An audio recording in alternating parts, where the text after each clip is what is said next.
morning, everyone. Thank you for waking up with me on Up with India. Today, I will be joined by a creative and visual artist from Wilmington, Delaware, known by his supporters as Seven God. Seven has been featured in various art shows and galleries and showcases on the East Coast and abroad, and his tribal and uniquely designed masterpieces has caught national attention from aesthetes and creatives alike. Here on the show to discuss some of his past installations and showcases and his ability to persevere through the global pandemic as an emerging artist. Seven God, thank you so much for being here. How are you? I'm blessed. Thank you for having me. I appreciate you. Absolutely, absolutely. It's always a good morning when we have on a face that is doing pretty cool things in the world, in the community. So I'm very excited to get into your story and share with the viewers a little bit more about you. So, talk to me about when you first caught the itch or the bug to become a creative artist. Because from what I understand, it didn't start with art exactly; it started with fashion. So let's get into that. Yeah. Um, I wouldn't say I caught the art bug, but I say that the bug caught me. Back in like 2014, I had a pretty severe accident that caused me to discover myself and discover art. Um, and around 2014 time, I was freshly diagnosed as schizophrenic bipolar. It was very hard for me to deal with it. So at the time, my family didn't know nothing about mental illness or what was going on, and the only way to cope with what I was dealing with was to create. And that's when like I kind of like discovered art, or art kind of discovered me in a sense. Mhm. I don't know if you feel comfortable, but do you mind sharing why you were diagnosed with schizophrenia and what exactly was the accident that happened? So I was hanging with a group of my friends, and they slipped me something. And when they slipped me something, it was a whole entire like it was a whole entire story. Wait, it's definitely a long story, but the short version is, I'm hanging with a group of friends that really wasn't my friends. They slipped me something, and when they did that, um, it caused me to have a chemical imbalance, and it caused me to be schizophrenic bipolar. During the accident, I was hospitalized, um, back and forth between 2 to 3 mental hospitals. It was a lot. Mhm. And when you were going through that time, I'm sure, which was very tough for you and for your family, what were some of the things that you were doing to help with your mental health? Because talking to you today, and not to say that those that have mental health issues or illnesses are not fully functioning and cannot fully function, but you seem so much lighter and happier today. But how did you get to this place when you were in that darker period of your life, if you could call that? At first I didn't really know how to deal with it. I'm not gonna lie. At first I didn't know how to cope with it. I had to take meds for a long time, and if people know anything about meds, they have different side effects. So a lot of the medicine was making me suicidal. A lot of the medicine was making me um, almost like walk around like a zombie. Until I had to really look myself in the mirror, and say, is this what I want my life to be? At that time, dealing with my mental illness, I stopped making clothes.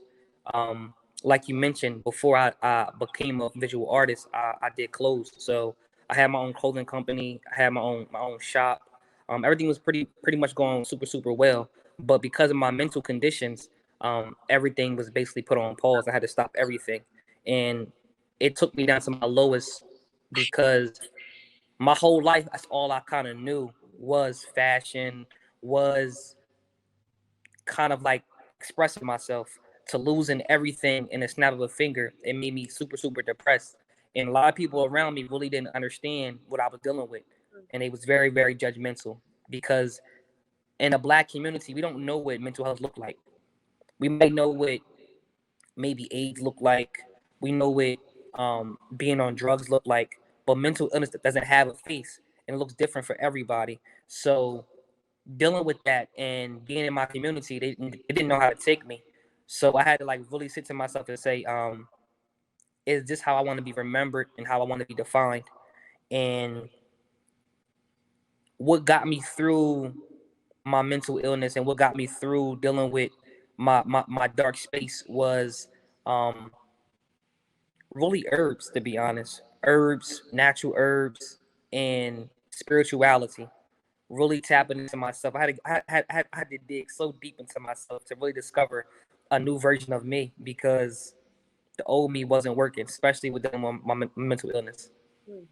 And I think what you're describing here is that you felt like a part of yourself that once was before that accident was no longer, you were becoming someone different, and discovering that, and through that you discovered what was a new talent. So you were in fashion, but then you transitioned over to art. How did the art transition happen, and when was the first time that you picked up a artistic utensil and started expressing yourself in that way?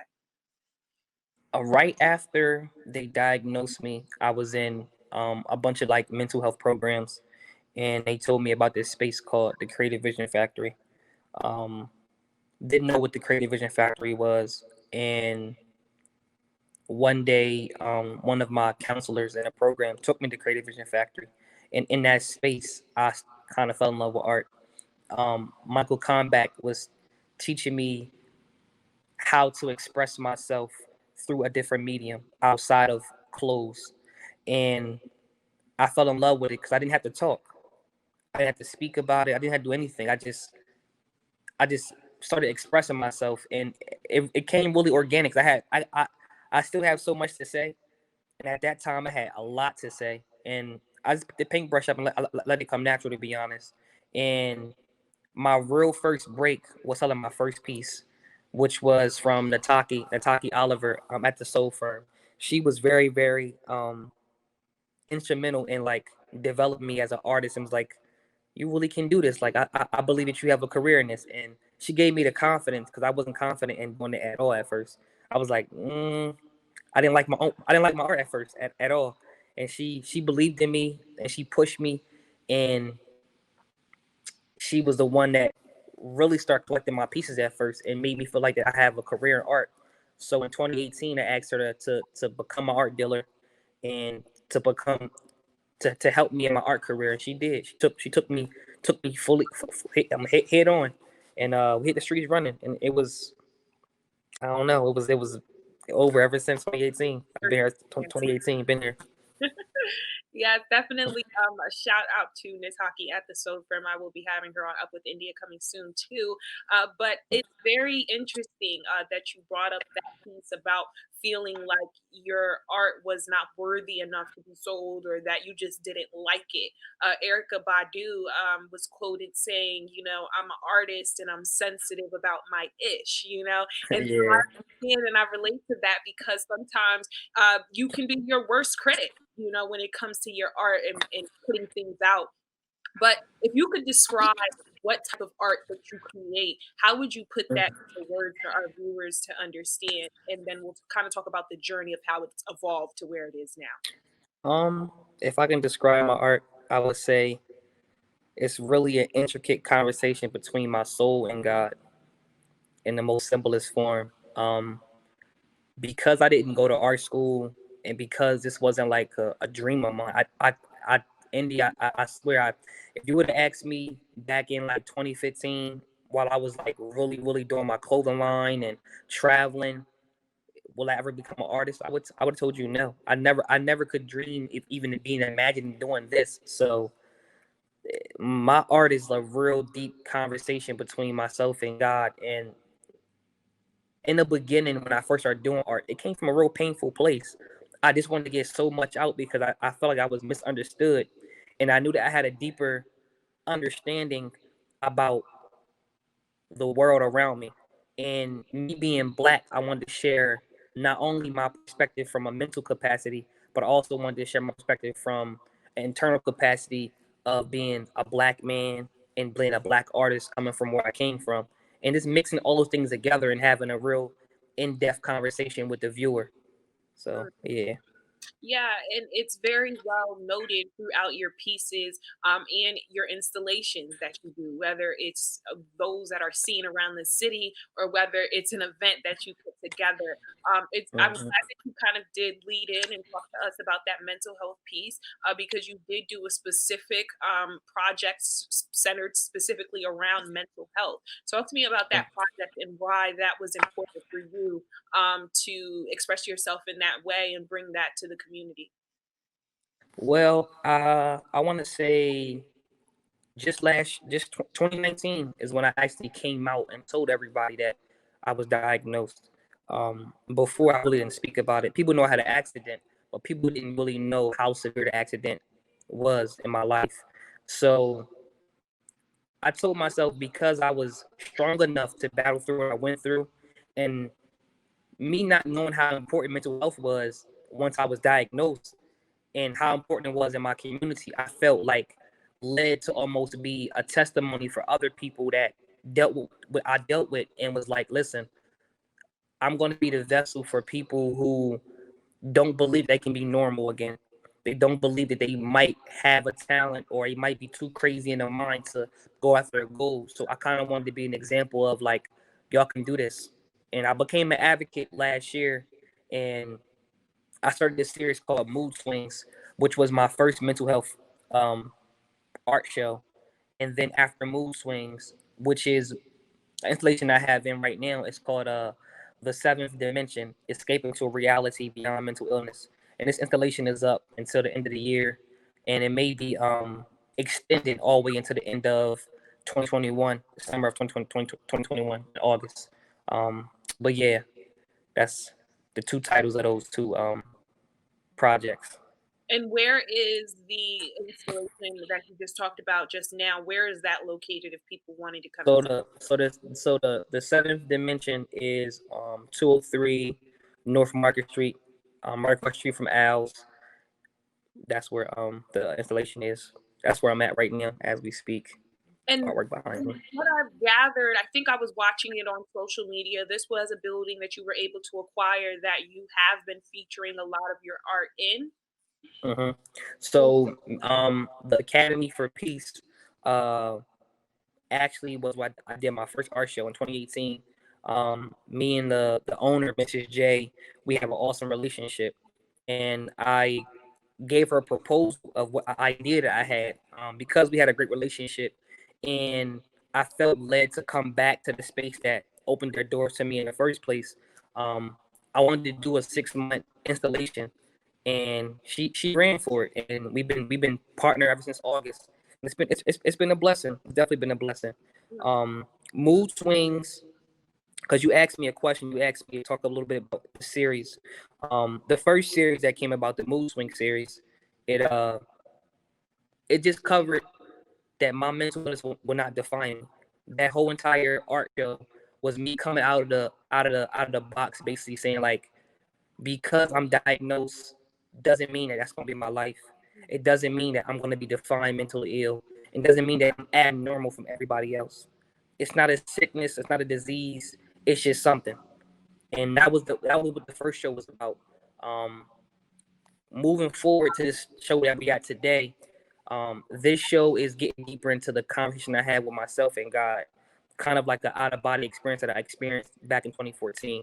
And this whole entire space is super incredible. All the walls are painted, really really dope intricate pieces. But yeah, yep, And from what I understand, you're a father, right? And so, how yeah. has it been um, for your children to watch sort of your evolution from where you started back when you had your accident to where you are now? Really taking things into your own hands and owning the space that you're in and utilizing your gifts Mm. to help inspire the world instead of feeling like, "Woe is me." How have they been receiving everything that you've been doing? They see I got young kids. They was babies. So they can't even remember my accident to like where I'm at now. To them, I'm just dad. I'm just dad. I'm just creative. as they get older, and I have a book coming out pretty soon dedicated to my journey and my kids, and they'll realize when they get older how much impact I've caused around, my city. But right now they're too young to even grasp what's happening. They're in the midst of it. They're super young. Like my oldest is 10 years old. Even though she is knowledgeable and full of charisma and character, she don't even understand the capacity of like what's going on around her when it comes to like me and what I do with my art. What about yourself? Have you had the opportunity to slow down and just recollect and reflect and take it all in that you are here today doing this when the story That's was that's much different? that's funny you asked me that. I want to say before the coronavirus, I just had the Philly Fashion Week. I think this was I think it was either last year or this year. I'm not sure. I don't really remember what year it was. I think it was last year. Um, but I remember the moment. I just got them doing Philly Fashion Week, and everybody was like going crazy. I walked out with the mask on and my thobe, and I gave a nice speech. Um, it was a surreal moment, and I remember being home after Fashion Week, and I remember just sitting in my apartment and looking at all my walls and looking at all the art I done. I just started breaking down in tears, like, wow, I'm really here. From doing fashion to doing visual art to having art shows to painting murals to being featured in Zoomies, like just all my accomplishments. I was overwhelmed with just everything. Like, wow, I'm really here, and I'm still here fighting. I'm still here, uh, putting on. It was surreal. So I definitely had one moment, not many moments, because I'm always running. I'm always trying to complete my goals, and I don't have time to slow down. But I definitely slow down around that time. So yeah, And I'm glad that you brought up Zoomies and you brought up Philly Fashion Week because it's so funny how life comes full circle and gives us the opportunity to be able to put both of our passions and gifts together to do something great. So yeah, you've had the opportunity to kind of bring together the world of fashion and the world of art, which is kind of really the same thing if you think about it. But yeah. It is. It talk is. to me about that experience. Let's start with Zoomies. Getting your product within the store and being able to sell different things out of there. I think you even painted a couch in there. Let's talk about that. Zoomies was an experience. I had a relationship with management. Management knew me for a while, and once again, to anybody who's going to watch this interview, the advice I would give any creators or entrepreneurs is sometimes when you don't have opportunity, you make them. So with the Zoomy situation, I just like any other, just like anything I ever done in my life, I made it happen. Um, and it was super exciting. They gave me the opportunity to take over the store for one day. Wow. I was allowed to do whatever I wanted for one day, and that's kind of what I needed to start to, how can I put it, the wheel spinning. And it was a part of my mood swing series. That part was called Mental Crazy Genius. That collaboration with Zoomies, and it was kind of like I wanted to do something based on like gossip, because being in Delaware, being in a small place, you hear a lot of gossip. So I forget what conversation I was having with somebody, and they was asking me, well, is he mental, or is he crazy, or is he genius?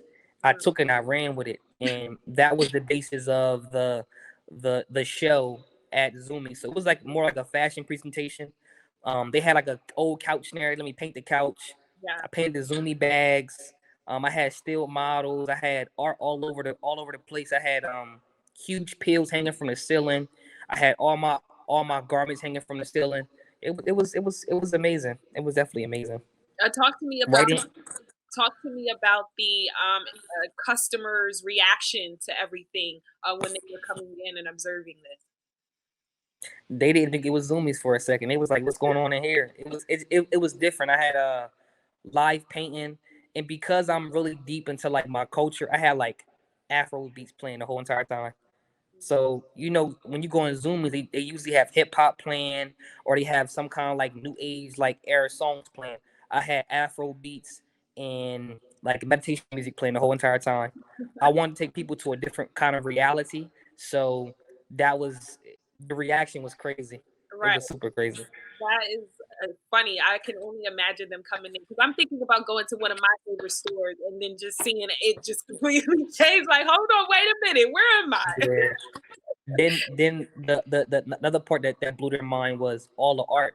I had art on all the stations. I had art all over the place. It was beautiful, and management really helped me out to get it done the way I wanted to. So it was a great memory.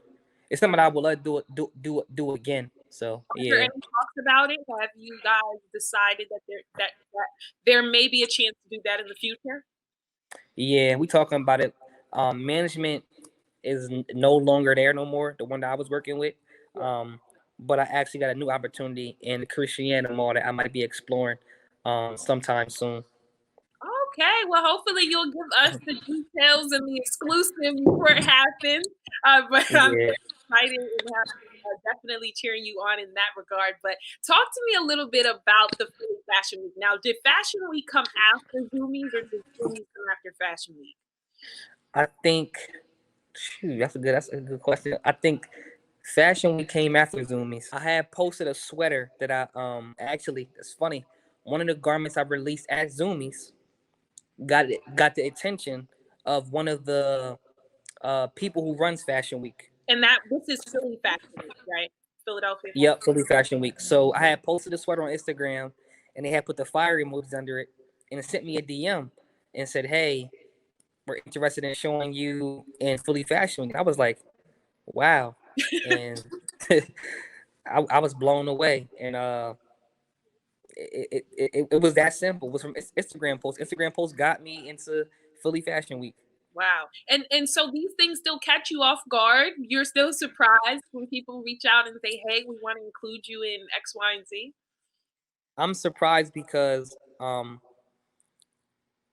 the biggest thing for me is like now I don't question my talent. So at this point in my life in my career, I'm not questioning if I'm good or if I can do it. I'm questioning how do I get to the next level and what that next level look like and how do I really create not only an impact but also a bigger financial stability for myself as an artist, and I do this full time. So that's like the surprising part. Like, oh wow, like I'm leveling up. Like it was a moment for me. Even though Philly Fashion Week is what it is, it was definitely a moment for me, and it was a moment because they actually asked me. I didn't ask them, so it was lovely. And so you got the opportunity to showcase a lot of your work, which I feel like you're wearing something now that you've painted, which I'm sure from Yeah. head to toe you're dressed in. But for those that don't know, Seven does have a lot of art and clothing combinations where he paints on Mm. different jackets and skirts and different things. And that was seen during Fashion Week. Talk to me about the collaboration that came between you and the stylist that you worked with to kind of create Mm. the full line that the young women were wearing in Fashion Week. So I created a bunch of like one-on-one crazy pieces for Fashion Week, and in order for me to get a full vision of what I was imagining it to be, I had to have somebody who was like super dope in styling. And my homegirl Tia Couture, I reached out to her to help me during Fashion Week, and we both killed it. Yeah, It was amazing. And not to toot my own horn, but I ended up having the best runway segment in the show. And I opened up for Fashion Week, which is I believe is a major thing. yeah, And because I came out I came out in the beginning and gave a speech to tell people about who I was and what I did, and that like I guess was different. I guess they don't give speeches in Fashion Week, so I guess that was different. I'm not used to the Fashion Week stuff, so I guess I was like a little unorthodox, especially walking around with a mask on. The yeah. mask, like the mask really was like, who the hell? Like it threw everybody off guard, but it was fly though, so it was super dope. Like I was not only surprised to be a part of Fashion Week, but also was surprised of the press, of how much people really loved what I was doing, loved the vision, loved the work, and then having the best streetwear segment during Fashion Week was like it was all worth it. It was lovely. And I'm a little biased because Tia does style me sometimes, so we have to give a shout out to her because she is awesome. So yes, I really did enjoy watching you guys work together as well. And then so after you did Fashion Week, people I'm sure were giving you different type of feedback to your work. Talk to me about the people that don't necessarily understand the creative vision behind the work you do, because I would say that it is an acquired taste. It's something that you either like it or you don't, right? And so talk to me about the feedback that you were getting after from that point on about the work and your style. Um, after Fashion Week, a lot of people wanted to work with me. A lot of stylists, a lot of photographers. I have about like probably 3 magazine covers that I'm featured in, like 3 magazines that I'm featured in from Fashion Week. Um, the reaction, I can't lie, Indy. Like I haven't got a negative comment yet about what I've done.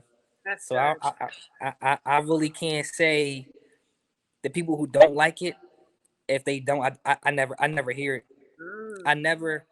Ever since I started doing art and doing wearable art, I have never got a bad comment from my art, from my physical art, and from the wearable art that I do. mhm. No bad comments. I like that you Every call it wearable art. Yeah, I stopped calling stuff clothes. It's wearable art now. Everything's wearable art. I like that. Oh, Everything's wearable art. Yeah. who would you want to get your wearable art on? If you could think about anybody, dead or alive, that you would Mhm. wear your clothing, who would that be? One person or several? One person. Hmm. If I could have one person wear my wearable art, it probably would have to be in between Kendrick Lamar and Erica Badu. Okay, I like that, and I can see it on both of them. Honestly, Yeah. but why did you select those two names? Because this year for me, 2020 defined a real significant moment for Seven God. And I remember one person, they asked me, they said, what is it what does it mean? Yeah. And it's really a lot to explain to people, and I don't mind explaining it. But the simple version, Seven God is a deeper artistic expression of oneself. And I feel like those two people, they embody that. Erica Badu is definitely a goddess. She embodies just being uniquely herself. Kendrick is definitely a god too, and he embodies being himself. What I'm trying to get people to understand that there is multiple versions to who you are, and you don't have to be one way because you was designed to be a certain way when you grew up. We are all kind of like defined and designed in a way from our parents, from society, and we rarely get a chance to define who we are as individuals unless you are tapped into who you are, or unless you just are so expressive and so out there. But most of the time people are stuck, paying bills and working jobs. They don't have time to really tap into themselves. So for me, with my art and with my wearable art, that's kind of what I'm going for. Like I'm going for people who are expressing themselves on all levels. And music is definitely one of the ways to express yourself. So it's interesting that you noted two musicians, two artists that you Yeah. would wear your stuff. Have you ever thought about having any collaborations with the music industry when it comes to your art? And are there any things that people can look forward to in that regard? Yeah, I got a few projects coming up with a few celebrities, but I keep it on the hush for right now. And honestly, when I said that, I really didn't even just mean celebrities. I just meant utilizing music, period. Whether that is Mm, part of your installations, your events, or anything. Uh, would you mm. be doing some collaborations in that space? Yeah, so I want to say back in 2018 when I first started doing art, I started doing spoken word, and I've been doing spoken word for quite some time now, but I really don't take it serious. So I do have a few projects coming up when it comes to like music with my spoken word. One of the things on my bucket list is to create a poetry like mixtape in a sense, kind of like 7 tracks of like my spoken word over like sounds and different vibrations and stuff like that. So yeah, Oh, that'd be really awesome to listen to. And then maybe yeah, walking into the space and hearing it while you're looking at art. That'd be yeah, absolutely. yeah. So now what I'm seeing more of really catching like mainstream attention is Mm, art and activism. People mm, utilizing the arts to further the message of specific activism messages. That's something that you've kind of done in the work that you do. Let's talk mm. about that. Let's pivot for a second and talk about some of the messaging. Like you said, you speak from the Black experience, you speak from a Black artist experience. Talk to me about Mm. some of the messaging behind some of those pieces that you've created to highlight certain issues that people are being affected by today. Um, how can I put it? The most recent message that I'm campaigning, which I don't know if it particularly speaks to just the Black experience, but it speaks to more of an artist experience, is buy my art before I die. It has been getting a lot of attention. I've been tagging downtown.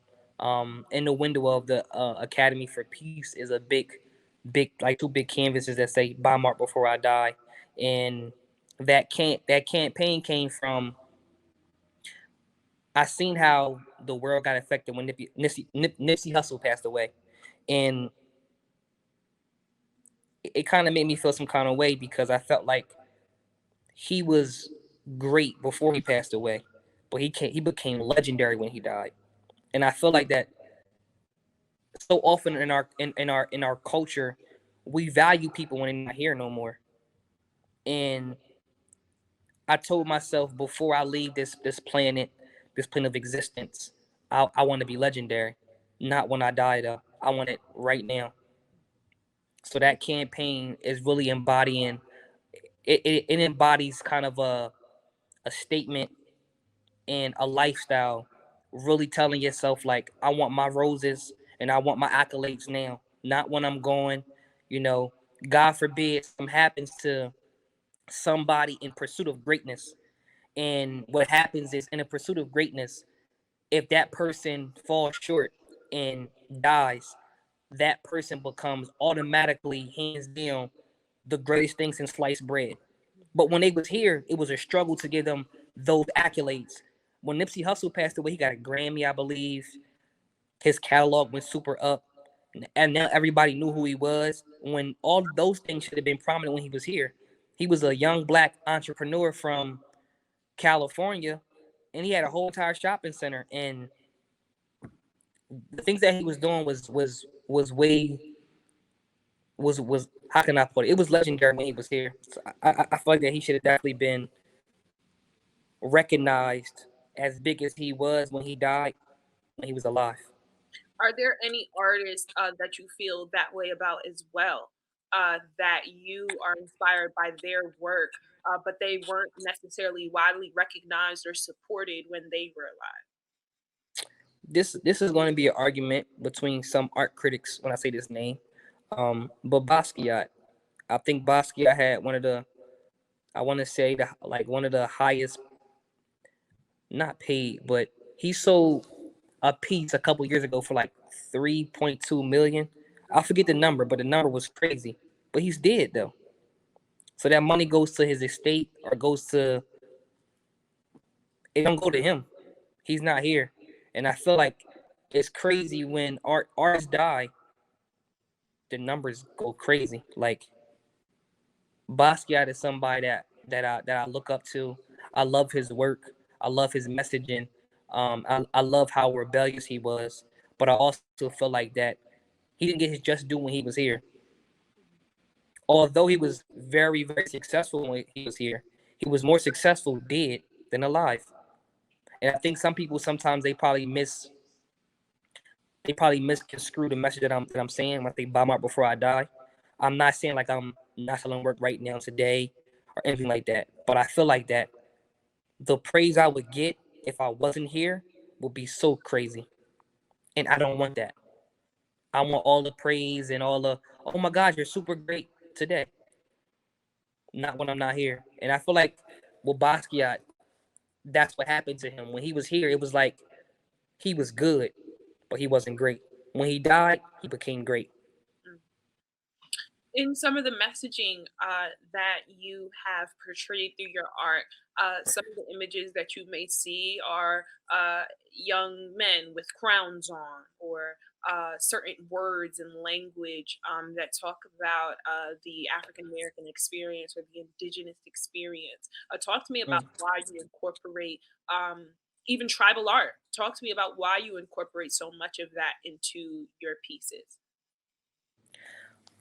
Um, One, because I want to reflect the truth, and I feel like that a lot of times in our Black experience, lies are told, and the lies are that we're not great people, that we don't come from kings and queens, and we are savages and animals. So I feel like a part of my artistic expression is to not only document what's going on during the times of happening while I'm alive, but also to document the truth inside of myself. And I feel like that we are great people, and I feel like that we came from great ancestors, and I want to tell those stories. It's not often that we tell stories about kings and queens. We tell stories about slavery and master. I don't want to keep telling that same story about how we were slaves and how they captured us. Like our existence was way existed way before slavery. So those are kind of some of the stories I want to tell about Mansa Musa, about great ancestors that were royal and that stood for great things, not just slavery. So that's the reason why I put certain messages inside of my work, because I feel like that the youth and people who are collecting my work, I want them to be able to understand that Black is great, Black is beautiful, Black is everything. So yeah. And being in a predominantly African American city, there is a lot of people that have expressed, whether it's online or to you, how much you inspire them to dream bigger and to realize that there's more options for their lives than they may have imagined. Just even just growing up in the inner city or growing up in a hood and feeling like this is all that there is to life. I think sometimes art expands your mind and shows you that there's more. When people came to the art exhibit that you did with Nataki uh, Oliver at the Soul Firm, talk to me about that installation and why it was so important for you guys to put together. Are you speaking about the pendulum swing, or are you speaking about a past Pendulum the swing. Mhm. okay. The pendulum swing exhibition was founded on the idea of we have always been kind of like off balance as Black people, and Nataki and our team, we wanted to kind of like display a different kind of message coming from people of color. I think what's happening in America right now is Caucasians are realizing that it's an issue. They're just now saying, "Oh wow, this is really what's happening." For And us, what do you mean we've been experiencing this thing way before we were born. what are you So talking about specifically when you say this thing and they're realizing this? What are you talking so realizing like the police brutality, realizing that there is racism in America. You'll meet some Caucasians, they be like, there's no such thing as racism. No, this is the new America. America is great. People will gloss over our experience as if it's not valued. As Black people, I feel like that sometimes we cry, we march, we sing, we protest, and people still think that those experiences are not really real until it's affecting them. I think just now with the George Floyd and the Breonna Taylor, Caucasians are just now trying to take some bit of accountability and saying like it does exist. So the pendulum swing was focusing on like everything that was going on with the protesting and just having people of color have a voice to say something and how they feel. So that's basically what the pendulum swing was embodying. Just how do we feel at this time, and just having a space to express that. And one of the things that you did do was not just talk about police brutality, which oftentimes we hear more so in the conversation, but you also talked about gun violence and the issues that Wilmington specifically is being plagued with and affected by, specifically the youth here in Wilmington. One of the pieces that they did was when you walked in, you got it was like a card, I think, like you could call it. Yeah, yep. It was a receipt. Yeah, and so talk to me Yep. about the significance of that and why you guys did that. So Nataki felt led to not only speak about what was going on nationally in the world with the police brutality, but she also felt like that because we are from Wilmington, Delaware, we also have a really big issue with gun violence. So the installation is in the middle of the space was simply remembering those people who are not here anymore. In the middle is a statue created by James Wyatt, which is a little boy with a crown on his head. It's a clay figure of a black king, and all around him are names of people who are not here anymore. And we wanted to give the people who were affected by gun violence and not here anymore some kind of like light and have them be remembered during the exhibition. You talked about James Wyatt and that piece that he has that's right in the middle of the names that are surrounded. Mm, And so even on the walls in the Soul Firm, there were other featured artists that had just mm. things up, right? And so talk to me about the collaborative space here in Wilmington when it comes to artists. Do you oftentimes get the opportunity to work with other artists, and what are some of the projects that stuck out to you the most that you've worked on with another artist? Um, Collaborational wise, I really can't name a whole lot of collaborations I've done with a lot of artists. But institutions, the biggest one for me is Nataki. It's a soul firm. I'm always collaborating with the soul firm, and through the soul firm, she has different connection with other artists. Um, I really can't name no project that. Uh, Maybe probably the most recent one, the one we just did with the pendulum swing. Okay. Okay. Yeah, the pendulum swing. Earlier, you were talking about a mural that you had the opportunity to paint. Talk to me about Hmm. the mural that you painted. Uh, I painted a mural inside of the Soul Firm, and that mural basically embodied, um, I call it blacker than black. Everything inside the mural was basically represent. It was representing everyone who stood for blackness and didn't apologize for it. The Black Panther Party, Marcus Garvey, um, NWA. Who else did I put up there? I put the BET Network up there. I put forgetting one name, Public Enemy, and the mural basically was provoking not really action, but just thought that would make a person of color proud to be in that person, proud to be in your skin. I'm seeing a lot of TV shows now that are speaking about how black people don't like to be black, which I don't really understand. But um, I wanted to create something that when people seen it, they will be proud to see it. Like, okay, I remember the Black Panther Party.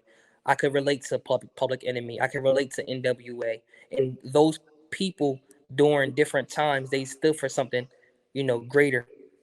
So Those yeah. are other controversial groups and names that you brought up outside of the that when people that are not necessarily inspired by that part of the culture, when they hear those names, they immediately get offended, or they feel like it's a disservice, or it's a they're groups that didn't really help move America forward. What do you say to those people that just don't understand why you or anyone else would see those names as inspiration? It goes back to what I was saying earlier about Caucasians just now recognizing that it's an issue. We are just now getting to a place where other people, other races are just now saying that, oh, the black experience or black people do have problems. Oh, there is trouble in the ghetto. There is police brutality. And the people that I named, they fought and they stood for something. And even though like NWA may be a controversial group, they only was speaking and reflecting the things that was happening in their neighborhood. And whether people liked it or didn't like it, I feel like that I'm inspired by people who are not afraid of change and not afraid of speaking the truth. Just because somebody's uncomfortable with my truth doesn't mean that's not true. So the people that may not say that those people pushed America great and forward. To me, they did. They gave people like myself the strength to even stand on my 10 toes and stand for something greater than myself.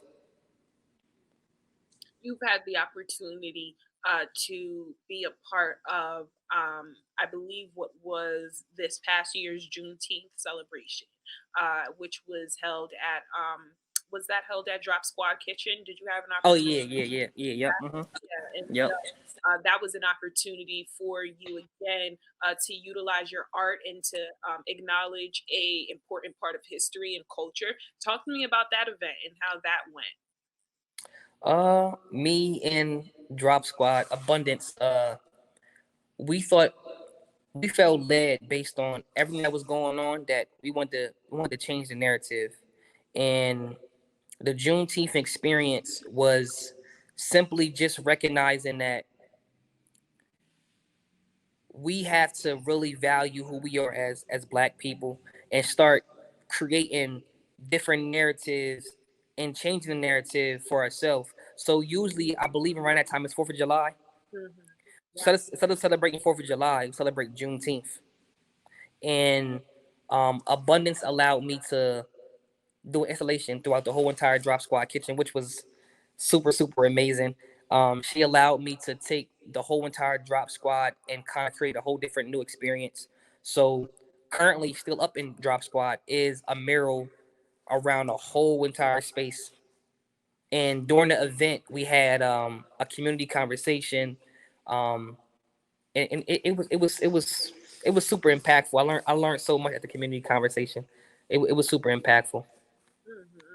And just sitting here talking to you, there's just been so many great moments that you have had this year to utilize different spaces to bring attention, to spread awareness, and to also get people engaged that wouldn't normally look at art or experience art. You've gotten the opportunity to kind of get people involved in looking at that. Overall, looking at your year, despite the fact that we've been in a global pandemic, do you feel like you've still been able to successfully thrive? Although, a lot of other people could describe different experiences of, not knowing where their next paycheck is going to come from or things like that. Have you felt comfortable enough to keep thriving despite everything going on around you? Absolutely. The coronavirus was definitely super serious, but growing up playing basketball, I learned one thing from my coach. On the basketball court, we had this saying: if you don't have the ball in your hand, you got to keep it moving. And that basically means, like, on the basketball court, when the point guard or anybody has the ball, in order for you to score the basket, you gotta keep moving to become open to create a basket. So I take that same exact analogy in my life. Although we are in a pandemic and although there are crazy things going on in the world, I have to keep it moving. I have to keep it going. I can't stop. Can't my stop. spirit won't even allow me to stop. So during the pandemic, one of the great things that happened, going back to something you said earlier, I took a pause. I took a real like deep pause and just reflected on life, reflected on where I was going, and just what is the next chapter going to look like, especially with the pandemic, kind of like restrictions and stuff like that. So it definitely didn't stop me. Um, if anything, to be honest, I've been working more and more during the pandemic than anything. Wow. Wow. What can people look forward to with all the work that you're doing behind the scenes and and preparing? What are you preparing to launch? What are some things that people can look forward to within the next couple months or even for 2021? Uh, really can't say, but I would just say keep your eyes open. I don't even want to give nobody no more hints or Okay. no more clues of what they should look for, but definitely just keep up with me because I'm always doing something. And how can they keep up with you? Can you share social media pages that people can follow? You can follow me at 7GODXX on Instagram. And that's all. Those are the only pages that people can catch up with you. Yeah, only have one page. Yep, 7GodXX. Very And simple. my email and any other information to contact me is all on my social media. Nice. Nice. Well, thank you so much, Seven, for hanging out with me on Up with India. I appreciate you so much. Thank you for having me. I'm honored. I appreciate it. Most definitely. And thank you to all of you for watching. And you know, if you want to hang out with me anytime, you can always check back here for more news, updates, and information on at WITN 22 Wilm. I'll see you guys tomorrow morning.